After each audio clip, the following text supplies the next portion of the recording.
guys, how's it going? This is Seth, and in this video, I want to show you how you can do a title search right here within DataTree. And the first thing to do, if you want to do this, is to go over here to this GeoCoverage Map that DataTree provides, and I'm going to include a link to this beneath this video if you want to check it out. But this essentially tells you what data is available in DataTree in every single county throughout the entire US, because some states and counties have more information and more current information than others. For example, if I go over here to, I don't know, Texas, we'll go check out Dallas County. We can see what they've got there. And when we scroll down, when it comes to looking at the title history of a property, the things that we're looking for are these: title chain and lien report and transaction history full. This is the kind of information that a title researcher would be doing at a title company. They may not use DataTree specifically, but just as a first pass, this would tell them most of what they need to know. Whereas if you look in another state, like, I don't know, let's check out North Dakota. Like in this case, they do have transaction history full. So that will tell you something, but you don't see that chain and lien report here. So you probably couldn't see everything in DataTree in this particular state and county. You'd have to go find a title company to help you with that, but you could still see some of it, enough to help paint the picture and maybe even point out some problems. But anyway, the point is, before you go and start doing this, just check out this map, check out the state and county, and make sure they have, at the very least, transaction history full, and preferably title chain and lien report. So I'm going to go over here. Let's go check out Dallas County, Texas. Texas here, Dallas, and we're just going to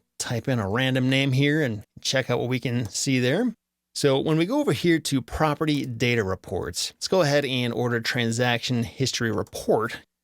And it's going to take a few seconds for this to generate. So here we can see, going back a little over 20 years to what's been going on with the transaction history of this property. We can see that it was sold in December of 1999 for this amount. And that's pretty much the only transaction of record dating back to 1999. We can also see some other liens that were attached to the property throughout this person's ownership. And that's pretty much it. There's not a whole lot to look at here. Let's go ahead and click on title chain and lien report and see how much more information we get here. And first off, you'll see that in order to order this, you need to specify exactly what you're looking for and how far back it goes. And another thing you'll notice back over here on this GeoCoverage tool is that whenever this kind of thing is available, the title chain and lien report, it will tell you how far back that information goes. And in this case, it goes back to February 11, 2012. I don't know why that date, but basically means that if you order this title chain and lien report, it's only going to report back to that date and no earlier. And that's actually not that far. A lot of times when people order title searches, they want to go back and see 30 or 40 years, sometimes even further than that. So in this particular state and county, it's not going to go back that far, but it will tell us everything that happened going back to that date. If we check out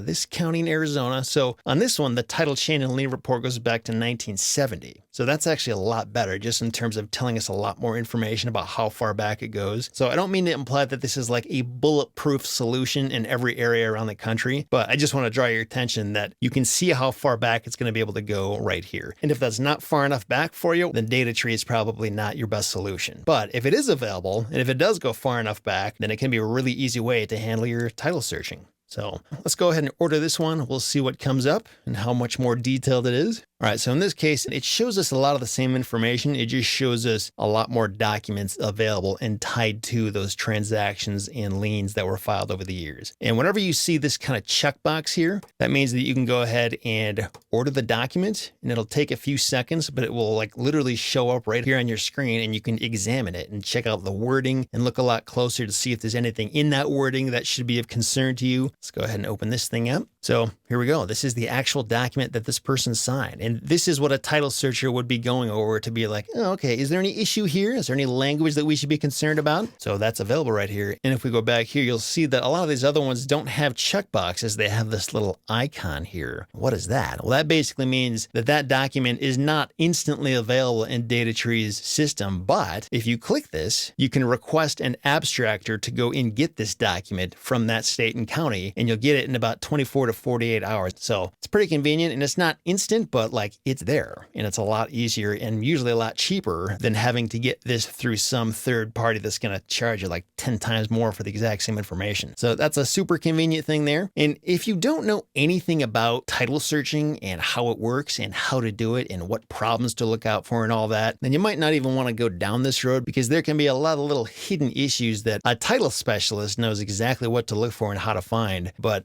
somebody who has never done this before and doesn't know what they're doing doesn't even know what they're looking for and or when it's a problem. So you sort of have to take into account your own experience and comfort with doing title searching. But if you are at all confident in what you're doing, this can just be a super convenient way to get that information really quickly right here through DataTree. And this is not the only thing DataTree can be used for. You can use this to generate lists, do property research, pull up property tax information. The list goes on. And I've got several other videos explaining how to do a lot of this other stuff. And I'm going to link to that playlist beneath this video as well if you want to check it out. But really, there are all kinds of different professionals that use DataTree for various reasons, whether they're insurance underwriters or appraisers or real estate investors or real estate agents, title specialists. Lots of different uses for DataTree. If you want to check it out and get a discount through our affiliate link, you can do it through retipster.com/DataTree. It'll take you to this page where you can sign up and get some special pricing. So I hope that was helpful. And again, if you want to see some other ways you can use DataTree,